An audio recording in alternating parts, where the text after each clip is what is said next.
আসসালামু আলাইকুম, সকলকে শুভেচ্ছা এবং স্বাগতম জানাচ্ছি এক্সটিমেট এক্সেল। আশা করি সবাই ভালো আছেন। আজকে আপনাদের সাথে শেয়ার করব সাম ইফ এবং সাম ইফস ফর্মুলা নিয়ে। তো আমরা সবাই মোটামুটি যারা হচ্ছে এক্সেলে কাজ করি আমরা অবশ্য জানি যে সামের কাজ কি। সামের কাজ হচ্ছে কতগুলো আপনার নির্দিষ্ট সেলের হচ্ছে গিয়ে নিউমেরিক্যাল ভ্যালুগুলোর সামেশন বের করাটাই হচ্ছে গিয়ে আপনার সাম ফর্মুলার কাজ। তো আজকে আপনাদের সাথে শেয়ার করব সাম ইফ এবং সাম ইফস ফর্মুলা এইগুলোর কাজ কি। আমরা সাম দিয়ে যেটা করি যে আপনার ধরেন এই যে এইখানে আমাদের কিছু ডেটা দেওয়া আছে নিউমেরিক্যাল ভ্যালু, এইগুলোর হচ্ছে সাম করাটাই সাম সামারাইজ আপনারা সামেশন করাটাই হচ্ছে আপনার সাম ফর্মুলাটা কাজ। কিন্তু আমি যদি চাই যে আমি আমার হচ্ছে গিয়ে শুধু সবগুলা যোগ চাচ্ছি না, আমি আপনার যে এই যে বিভিন্ন দেওয়া আছে, প্রোডাক্ট দেওয়া আছে বা জোন দেওয়া আছে, শুধু আমি নির্দিষ্ট কিছু প্রোডাক্টের বা নির্দিষ্ট আমার যে ক্রাইটেরিয়া দেওয়া আছে সেইগুলোরই হচ্ছে গিয়ে আমি শুধুমাত্র সামেশন চাই, তখন হচ্ছে আমরা সাম বা সাম ইফ বা সাম ইফস ফর্মুলাটা ইউজ করে থাকি। তো আপনারা দেখেন এইখানে আমাদের একটা প্রতিষ্ঠানে তারা হচ্ছে গিয়ে মোবাইল হ্যান্ডসেট সেল করে, যে ইন্টারন্যাশনাল সেল মার্ট লিমিটেড। তো তারা হচ্ছে বিভিন্ন ব্র্যান্ডের বিভিন্ন হচ্ছে গিয়ে সেলফোন সেল করে থাকে এবং হচ্ছে গিয়ে তারা বিভিন্ন জোনে ওই তারা যে দেশে অপারেট করে সেই দেশে তার বিভিন্ন জোনে ভাগ করে রেখেছে তাদের সেলগুলোকে, সেলস অপারেশনকে। এবং হচ্ছে তাদের ওই যে প্রত্যেকটা জোনে আবার বিভিন্ন ধরনের আউটলেট দেওয়া আছে, যেমন আউটলেট 1, 2, 3, 4 এরকম দেওয়া আছে প্রত্যেকটা জোনের জন্য। আর এইখানে হচ্ছে তারা টোটাল কত ইউনিট সেল করেছে সেই সেল ইউনিটটা দেওয়া আছে। এই পাশে হচ্ছে বাম পাশে দেখেন একদম দেওয়া আছে তাদের প্রোডাক্টের কোডগুলো। তো প্রোডাক্টের কোডগুলো নিয়ে আমাদের এখানে কোনো আলোচনা নাই। আমরা হচ্ছে গিয়ে আলোচনা করব হচ্ছে গিয়ে তাদের প্রোডাক্টগুলো নিয়ে, তাদের সেলের জোন নিয়ে, তার সেল আউট নিয়ে এবং তাদের সেল নিয়ে। তো ধরুন এইখানে আমরা যখন তারা যে বিভিন্ন ব্র্যান্ডের সেলফোনগুলো তারা সেল করেছে, করার পরে হচ্ছে যে তাদের হচ্ছে গিয়ে টোটাল তারা জানতে যদি চাই যে আমরা হচ্ছে টোটাল কতগুলো সেলফোন আমরা সেল করেছি। তো তখন আমরা নর্মালি যেটা করি যে আমরা হচ্ছে গিয়ে সামেশন করবো। সামেশন করার জন্য আমরা জাস্ট সাম ফর্মুলাতে যেটা করি যে শর্টকাট হচ্ছে গিয়ে অল্টার ধরে যদি আপনি ইকুয়াল সান দিই তাহলে হচ্ছে গিয়ে আমার সাম চলে আসে। তো এইখানে দেখেন যে তারা হচ্ছে গিয়ে টোটাল হচ্ছে গিয়ে ৪৯,৮৯৪টা সেট সেল করেছে। কিন্তু এখন আমাদের দরকার ছিল যে আমরা টোটালটা জানতে চাচ্ছি না, আমার এখানে যে মডেলগুলো আছে এই মোবাইল ফোনের এখান থেকে আমরা নির্দিষ্ট কিছু মডেলের শুধুমাত্র টোটাল কতগুলো বিক্রি হয়েছে সেইটা আমরা জানতে চাচ্ছি। তো দেখেন এইখানে আমাদের এই ডাটার ভিতরে দেওয়া আছে, প্রথমে আমাদের আছে হচ্ছে কি সেলফোনের মডেল, এখানে মডেলগুলো দেওয়া আছে। তারপরে দেখেন এখানে দেওয়া আছে জোন হচ্ছে গিয়ে আপনার তারা হচ্ছে তাদের যেই এরিয়াতে হচ্ছে গিয়ে তারা ফোনগুলো সেল করে থাকে ওই জোনটাকে তারা হচ্ছে বিভিন্ন ভাগে ভাগ করছেন, যেমন নর্থ, সাউথ, ইস্ট, তারপরে যে মিড, তারপর হচ্ছে গিয়ে ওয়েস্ট, এইভাবে। তারপর আবার হচ্ছে প্রতিটা আবার হচ্ছে গিয়ে আপনার সেল জোনের আবার হচ্ছে গিয়ে আউটলেট আছে, যেমন হচ্ছে গিয়ে নর্থে আউটলেট আছে আউটলেট 1, সাউথে আছে আউটলেট 2, এরকম হচ্ছে গিয়ে বিভিন্ন আউটলেট আবার তাদের আউটলেটগুলো আবার ভাগ করা আছে জোন অনুযায়ী। তো ধরেন আমরা এখন জানতে চাচ্ছি এইখান থেকে যে রেডমি নোট 8 প্রো আছে, তো এইটা তারা টোটাল কতগুলো সেল সেট হ্যান্ডসেট তারা সেল করেছে এটা জানতে হলে আমাদের কি হবে, তখন যদি আমরা শুধু সাম ফর্মুলা দিই, সাম ফর্মুলা দিয়ে হবে না, কারণ হচ্ছে সাম ফর্মুলা দিয়ে হচ্ছে টোটালের যোগফলটা চলে আসবে। তো এটার জন্য আমাদের যে কাজটা করতে হবে সেটার জন্য হচ্ছে কি আমাদেরকে সাম ইফ ফর্মুলাটা ইউজ করতে হবে। তো ধরেন আমরা নিচে চলে আসি, তো এইখানে আমরা চলে আসলাম, ধরেন আমরা এইখানেই করি। এখানে আমরা কোনটা চাচ্ছি, আমরা চাচ্ছি হচ্ছে রেডমি নোট 8 প্রো। এটা হচ্ছে গিয়ে আমরা চাচ্ছি যে টোটাল কতগুলো তারা হ্যান্ডসেট সেল করেছে। তো এটার জন্য নর্মাল আমরা যেটা করব, যখন আমরা কোনো ফর্মুলা নিয়ে কাজ করব, তো ফর্মুলা শুরু করতে হয় প্রথমে হচ্ছে ইকুয়াল সাইন দিয়ে। ইকুয়াল সাইন দিয়ে হচ্ছে আপনি যে কোনো ফর্মুলা অ্যাক্টিভ করতে পারেন। তো আমরা প্রথমে ইকুয়াল সাইন দিলাম, এরপর হচ্ছে আমরা যেটা করব যে শুধুমাত্র রেডমি নোট 8 প্রো এইটার হচ্ছে কতগুলো ফোন বিক্রি হয়েছে সেটা আমরা বের করবো। তো প্রথমে আমরা যেটা করব সাম লিখে নিব, সাম। এটা হচ্ছে নর্মাল ফর্মুলা, আমাদের কোনো কিছু যোগ করা যায়, এটার সাথে আমরা যোগ করে দেবো ইফ। এই যে দেখেন সাম ইফ চলে আসছে। সাম ইফ চলে আসার পরে এখন হচ্ছে কি আমরা কি চাচ্ছি, আমরা চাচ্ছি শুধুমাত্র রেডমি নোট 8 প্রো। তো এই রেডমি আমার যে ক্রাইটেরিয়াটা রেডমি নোট 8 প্রোটা এইটা আমার কোন ঘরে আছে, আমার আসতে হচ্ছে কি এই যে বি সেলে। তো আমরা যেটা করবো এই বি সেলটা পুরাটা সিলেক্ট করে, আমরা সিলেক্ট করার জন্য যেটা করব শর্টকাটে আমরা গিয়ে জাস্ট প্রথম ঘরটা সিলেক্ট করে এরপর হচ্ছে কন্ট্রোল শিফট ধরে যাতে আমরা ডাউন অ্যারো প্রেস করি, দেখেন আমার পুরো সেলটা একবারে সিলেক্ট হয়ে যাবে। তো এরপরে হচ্ছে গিয়ে আমি একটা কমা দিব, কমা দেওয়ার পরে হচ্ছে গিয়ে আমাকে জানতে চাচ্ছে আমার ক্রাইটেরিয়াটা কি। তো ক্রাইটেরিয়াটা আমরা হচ্ছে রেডমি নোট 8 প্রো। তো এইটা যদি আমরা দিতে যাই, আমরা যেটা করব যে কোনো কিছু যদি আমরা ফর্মুলার ভিতর লিখতে চাই সেটাকে হচ্ছে গিয়ে ম্যানুয়ালি যদি কিছু লিখতে চাই সেটাকে হচ্ছে গিয়ে ডাবল ইনভার্টেড কমা দিয়ে তারপরে সেটাকে আপনাকে হচ্ছে গিয়ে টাইপ করতে হবে। তো এটার জন্য যেটা করব, ধরুন এইখানে ডাবল ইনভার্টেড কমা দিলাম, এরপর হচ্ছে আমরা এখানে লিখে দিব Redmi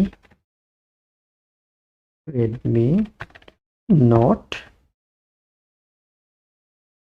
8 pro, double inverted comma close করে দেবেন। এরপর আর একটা কমা দিব, কমা দেওয়ার পর এরপর হচ্ছে আমাদের সাম রেঞ্জ রাখতো, আমাদের সাম রেঞ্জ কোন রেঞ্জের আমি সাম করব।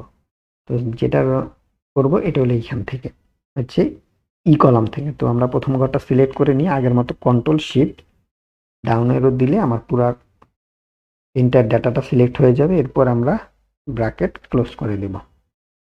ক্লোজ করে দিয়ে যখনই আমরা এন্টার দেব দেখেন এখানে চলে আসছে 21,64। তার মানে হচ্ছে রেডমি নোট 8 প্রো তারা সেল করেছে 2164টা। এখন এটা আমরা দেখি যে আমাদের এই ফর্মুলাটা ঠিকভাবে কাজ করেছে। তো এটার জন্য যেটা করব, আমরা একটু এটাকে ফিল্টারে নিয়ে নিই। তো ফিল্টারের জন্য যেটা করবেন আপনারা যে এই টেবিলের যে কোনো একটা সেলে আপনার সিলেক্ট করে কন্ট্রোল শিফট ধরে যদি এল বাটন প্রেস করেন আপনার হচ্ছে ফিল্টার অ্যাক্টিভ হয়ে যাবে। তো আমরা এখান থেকে অ্যাক্টিভ করে ফেলে আমরা কোনটা চেয়েছিলাম, রেডমি নোট 8 প্রো। তো রেডমি নোট 8 প্রোটা আমরা একটু সিলেক্ট করে নিই, এই যে রেডমি নোট 8 প্রোটা আমরা সিলেক্ট করে নিলাম। ওকে, এখন এখানে দেখেন শুধুমাত্র রেডমি নোট 8 প্রোর যতগুলো সেল মোবাইল হ্যান্ডসেট সেল হয়েছে সবগুলো এখানে দেখাচ্ছে। তো আমরা এগুলো যদি একটু দেখি, সিলেক্ট করে দেখি, সিলেক্ট করে দেখেন যে এইখানে এটা সিলেক্ট করলে অটোমেটিক এই যে এক্সেলের নিচে সামেশন তারপর কাউন্ট এগুলো জিনিসগুলো চলে আসে। দেখেন এখানে সাম হিসেবে দেখা চলে আসছে 2164। ঠিক সেম ভাবে দেখেন 2164 আছে। তার মানে হচ্ছে আমি যে ফর্মুলাটা এখানে করেছি অ্যাক্টিভ করেছি সেই ফর্মুলাটা সঠিকভাবে কাজ করতেছে। তো আমার হচ্ছে ফর্মুলাটা ঠিক আছে। আবার যদি ধরেন আমরা এখানে চাই যে আমরা রেডমি নোট 8 প্রো না, আমরা চাচ্ছি শুধুমাত্র রেডমি নোট 8 নিব। তো আমরা শুধু 8 রাখি। 8 রাখার পরে আমরা ফর্মুলাতে গিয়ে জাস্ট এইখানে যে প্রোটা আমরা কেটে দিই, প্রোটাকে এই 8 রাখলাম। এবার যদি আমরা ওকে দিই দেখেন এইখানে আছে কত 2386। কারণ আমরা এইখান থেকে ফিল্টারটাও অ্যাক্টিভ করে দিই, ফিল্টারে গিয়ে আমরা এইটা সিলেক্ট করে দিলাম, এটা সিলেক্ট করে দিয়ে ওকে করে দিলাম। দেখেন 2386 আসে। এখন যদি আমরা সিলেক্ট করি, সিলেক্ট করে এইখানে যদি দেখি দেখেন এইখানেও 2386 আছে। হচ্ছে কি আমরা এই ফর্মুলা ইউজ করে হচ্ছে কি আমরা যদি নির্দিষ্ট কোনো ক্রাইটেরিয়ার সামেশন করতে চাই বা নির্দিষ্ট কোনো হচ্ছে গিয়ে আমার হচ্ছে সিলেক্টেড, মানে কথা হচ্ছে কি আপনার সাম যখন করবেন আপনি সিলেক্টেড যদি কোনো আইটেমের যদি সাম করতে চান তখন আপনি সাম ইফ ফর্মুলা ইউজ করে করতে পারবেন। তো এইটা হচ্ছে সাম ইফ ফর্মুলার কাজ। এখন ধরেন আপনার এইখানে আমার ক্রাইটেরিয়া কয়টা দেওয়া আছে, এইখানে হচ্ছে বিভিন্ন ধরনের ক্রাইটেরিয়া আছে, যেমন হচ্ছে গিয়ে আপনার হচ্ছে সেল জোন আছে, আউটলেট আছে। তো এখন আমি চাচ্ছি যে আমি শুধুমাত্র হচ্ছে গিয়ে আমি আমার এই রেডমি নোট 8-এরই সেল দেখবো, কিন্তু হচ্ছে গিয়ে আমার সেইখানে কন্ডিশন থাকবে যে আমার এখানে যে জোন ভাগ করা আছে আমি এখান থেকে শুধুমাত্র ধরেন ওয়েস্ট জোনেরটা দেখতে যাচ্ছি। ঠিক আছে, ওয়েস্ট জোনে আমার কতটুকু সেল হয়েছে আমি সেইটা শুধু দেখতে যাচ্ছি। তখন কি করবো, তখন আমরা যেটা করব তখন আমাদের সাম ইফস ফর্মুলাটা ইউজ করতে হবে। তখন আর ইফ ফর্মুলা কাজ করবে না, কারণ ইফ ফর্মুলা কাজ করবে শুধুমাত্র একটা কন্ডিশনের জন্য। আর ইফ ফর্মুলাতে হচ্ছে আপনি মাল্টিপল কন্ডিশন দিতে পারবেন। যখন একের অধিক কন্ডিশন দিয়ে আপনি সাম করতে যাবেন তখন হচ্ছে গিয়ে আপনি সাম ইফস ফর্মুলাটা ইউজ করবেন। তো আমরা নিচের ঘরে দেখি সাম ইফস ফর্মুলাটা ইউজ করি এইখানে। তো আমরা আবার আগের মতো ইকুয়াল সাইন দিলাম, লিখলাম সাম ইফ। এইবার আমরা দিয়ে দিলাম ইফের সাথে একটা এস, সাম ইফ। এখন এইখানে দেখেন প্রথমে এইখানে জানতে চাচ্ছে আগে কি সাম রেঞ্জ। আমরা যখন সাম ইফ এর কাজ করেছিলাম তখন হচ্ছে আমার প্রথমে ক্রাইটেরিয়া জানতে চাচ্ছে, যেহেতু আমার ক্রাইটেরিয়া ছিল একটা, কিন্তু এইখানে আমি মাল্টিপল ক্রাইটেরিয়া ইউজ করবো। এই জন্য হচ্ছে সাম ইফসে দেখেন প্রথমে এইটা একটু আপনারা খেয়াল রাখবেন যে সাম ইফসের ক্ষেত্রে হচ্ছে প্রথমে আগে আপনার সাম রেঞ্জটা আগে সিলেক্ট করতে হবে। এরপরে গিয়ে হচ্ছে গিয়ে আপনার ক্রাইটেরিয়া দিতে হবে। আর সামইফ এর ক্ষেত্রে হচ্ছে আগে আপনাকে হচ্ছে গিয়ে ক্রাইটেরিয়া দিতে হবে, ক্রাইটেরিয়া রেঞ্জ দিতে হবে, এরপরে হচ্ছে গিয়ে আপনাকে সাম রেঞ্জ দিতে হবে। তো আমরা একটু কি করে নিই, এটাকে হচ্ছে গিয়ে একটু ফিল্টারটাকে আমরা একটু রিমুভ করে দিই। ওকে, ফিল্টারটা রিমুভ করে নিলাম। এবার হচ্ছে আমরা পরের ঘরে আমরা এটা একটু লিখে দিই যে এটাতে কি কাজ করেছিলাম। এটাতে করেছিলাম সাম ইফ এর কাজ, পরেরটাতে আমরা করব হচ্ছে গিয়ে সাম ইফস এর কাজ। ওকে, এই ঘরে আমরা করবো সাম ইফস এর কাজ। তো এটার জন্য যেটা করবো, প্রথমে আমরা ইকুয়াল সাইন দিয়ে নিলাম আগের মতো, সাম লিখলাম, ইফস লিখলাম। ওকে, এবার ব্র্যাকেট দিয়ে দিলাম। এইবার জানতে চাচ্ছে আমার সাম রেঞ্জটাকে, আমি কোন রেঞ্জের সাম করতে চাচ্ছি। আমি সাম রেঞ্জ করতে চাই এই রেঞ্জের, এই যে ইউনিট সেল এই রেঞ্জের আমি সাম করতে চাচ্ছি। তো যেটা করবো, প্রথম ঘরটা সিলেক্ট করে কন্ট্রোল শিফট ধরে ডাউন এরো প্লেস করলে আমার পুরা ডাটাটা সিলেক্ট হয়ে গেল। এরপর একটা কমা, এরপর হচ্ছে ক্রাইটেরিয়া ওয়ান। ক্রাইটেরিয়া ওয়ান কি? ক্রাইটেরিয়া ওয়ান হচ্ছে আমি রেডমি নোট 8 শুধুমাত্র সাম করতে চাচ্ছি।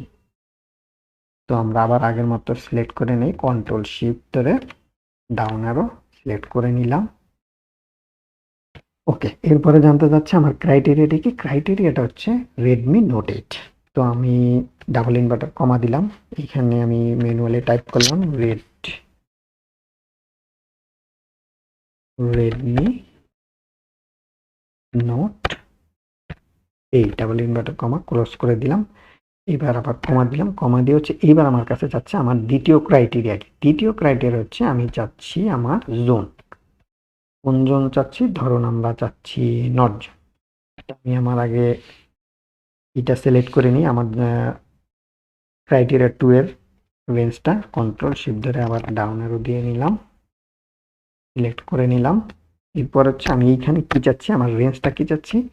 রেঞ্জটা চাচ্ছি, ধরুন আমি চাচ্ছি ওয়েস্ট দিলাম, ধরুন ওয়েস্ট, ডাব্লিউ ওয়েস্ট দিয়ে ডাবল ইনভার্টার কমা দিয়ে ক্লোজ করে দিলাম। এবার যদি আমি ব্র্যাকেট দিয়ে যদি এন্টার করি, দেখেন সামিফস আমার কত আসছে? 420। এইখানে কোনটা দিয়েছিলাম? এখানে দিয়েছিলাম ওয়েস্ট। এখন আমরা একটু ফিল্টার করে দেখি যে আমার সামেশনটা ঠিক আছে কিনা। জাস্ট আমরা প্রথমে সেলটাকে আমরা তো মোবাইল হ্যান্ডসেট গুলোকে আগে একটু ই করে নিই, ফিল্টারিং করলাম, ডট 8 বের করে নিলাম। এবার এইখান থেকে আমরা যেটা করব, দ্বিতীয় কাজ হচ্ছে আমার ওয়েস্টেড ডাটাটা নিয়ে নেব। জাস্ট ওয়েস্টেড ডাটাটা নিয়ে নিলাম, এখানে আসছে কত? 420। এখন ধরেন আমি এখানে চাচ্ছি যে 420 হয়েছে কিনা আমরা একটু দেখি। কারণ দুটো সিলেক্ট করে দিলাম, এই নিচের দিকে দেখেন এই যে 420। অথবা যদি আপনি যদি আরো শিওর হতে চান, নিচের ওটা জাস্ট ইকুয়াল সাইন দিয়ে এইখানে লেখেন সাম দিয়ে আপনি হচ্ছে গিয়ে রেঞ্জটা সিলেক্ট করে দেন।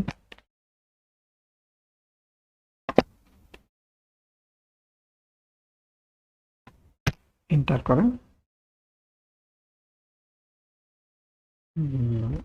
এইখানে হচ্ছে আমি যেহেতু ফিল্টার করি এই জন্য হচ্ছে পুরাটাই নিয়ে আনি। আচ্ছা, আপনি এখান থেকে সিলেক্ট করেন, আপনারা দেখেন এইখানে হচ্ছে আমি যদি দুটো সিলেক্ট করে ফেলি, করলে দেখেন 420, যে আমার রেজাল্ট আসছে 420। তার মানে হচ্ছে আমরা সাম ইফ ফর্মুলা ইউজ করে আমরা যে আমাদের ক্রাইটেরিয়া অনুযায়ী আমরা আমাদের সাম বের করতে পারবো।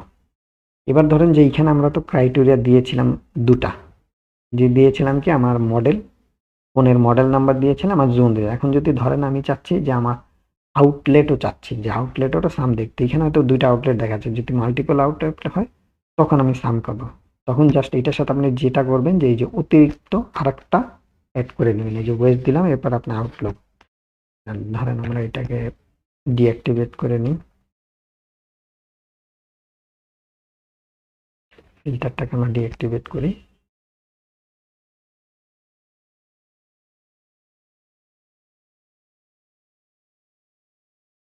এইখানে গিয়ে আমরা হচ্ছে গিয়ে এই ধরনের এই ফর্মুলাটার ভিতরে কাজ করি। জাস্ট ওয়েস্টের পর আর একটা কমা দিই, কমা দিয়ে হচ্ছে গিয়ে এখন কি আমি চাচ্ছি কোনটা? আউটলেটের রেঞ্জটা চাচ্ছি। তো আমরা আউটলেটের রেঞ্জটা নিয়ে নিই। কন্ট্রোল শিফট দিয়ে ডাউন অ্যারো, আমি আউটলেটের রেঞ্জটা নিয়ে নিলাম। এরপর হচ্ছে আমি এখানে কি চাচ্ছি, এখানে চাচ্ছি আমি আউটলেট, ধরুন আউটলেট এখানে কি দিব, 3 দিয়ে দিলাম। এরপরে ডাবল ইনভার্টেড কমা দিয়ে ক্লোজ করে দিলাম। এখন দেখেন এইখানে এই যে দেখাচ্ছে আমার কত 210। আমার হচ্ছে গিয়ে রেডমি ওয়েস্ট জোনের হচ্ছে গিয়ে আউটলেট হচ্ছে গিয়ে 3, আউটলেট 3 আমার রেজাল্ট আসছে 210, মানে সামেশনটা 210। আমরা একটু ফিল্টার করে দেখি। তো আমাদের এই ছিল গিয়ে প্রথম ক্রাইটেরিয়া ছিল হচ্ছে রেডমি নোট 8 সিলেক্ট করলাম। এরপর হচ্ছে হলো গিয়ে আমার এইখানে পরের ক্রাইটেরিয়া ছিল ওয়েস্ট সিলেক্ট করলাম। তারপরে ক্রাইটেরিয়া ছিল হচ্ছে গিয়ে আউটলেট 3 সিলেক্ট করলাম। এই যে দেখেন আমার হচ্ছে গিয়ে 210ই আছে, এই যে আমার 210 চলে আসে। এখানে যদি ধরেন আউটলেট আরো বেশি থাকতো ওয়েস্ট জোনে, তাইলে হয়তো বা সেগুলো সাম হয়ে চলে আসতো। তো আপনারা এইভাবে করে হচ্ছে গিয়ে যখন কোনো কিছু সাম করতে যাবেন, যখন হচ্ছে আপনার কোনো কন্ডিশন দিয়ে আপনার সাম করবেন, যে আপনি নির্দিষ্ট কোনো প্রোডাক্টের বা নির্দিষ্ট কোনো আপনার কিছুর আপনি শুধুমাত্র সাম করতে যাচ্ছেন, তখন হচ্ছে আপনারা সাম ইফ এবং সাম ইফ ইউজ করবেন কখন, যখন হচ্ছে আপনার ক্রাইটেরিয়া একটা থাকবে। আর সাম ইফস ইউজ করবেন যখন হচ্ছে আপনার ক্রাইটেরিয়া মাল্টিপল থাকবে, মানে একের অধিক যখন থাকবে, সেটা 2টা অথবা 3টা 4টা যাই হোক, আপনি তখন সাম ইফস ফর্মুলা ইউজ করে আপনার যতগুলো ক্রাইটেরিয়া দরকার সেই ক্রাইটেরিয়া অনুযায়ী আপনার সাম করতে পারে। বেসিক্যালি হচ্ছে আপনার যখন বড় ডেটা নিয়ে কাজ করা হয়, তখন হচ্ছে গিয়ে আপনারা এই সাম ইফ বা ইফস ফর্মুলাটা ইউজ করে আপনাদের সামের কাজগুলো করতে পারবেন।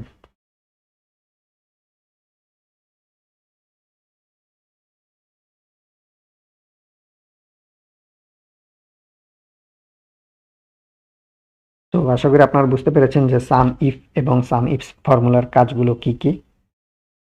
তো আজকে এই পর্যন্তই। পরবর্তী টিউটোরিয়াল দেখার জন্য আপনাদের আমন্ত্রণ রইল। আর আপনাদের যদি কোনো কোয়েরি থাকে বা এই সাম ইফ বা সাম ইফ ফর্মুলা নিয়ে যদি কোনো কিছু আপনাদের জানা থাকে, তাহলে আমাদেরকে আপনারা জানাতে পারেন। তাহলে আমরা আবার নতুন করে আপনাদের জন্য আপনাদের রিকোয়ারমেন্ট অনুযায়ী আরও টিউটোরিয়াল তৈরি করার ব্যবস্থা করব। আজকে এই পর্যন্তই। আল্লাহ হাফেজ। সাথে থাকার জন্য ধন্যবাদ সকলকে।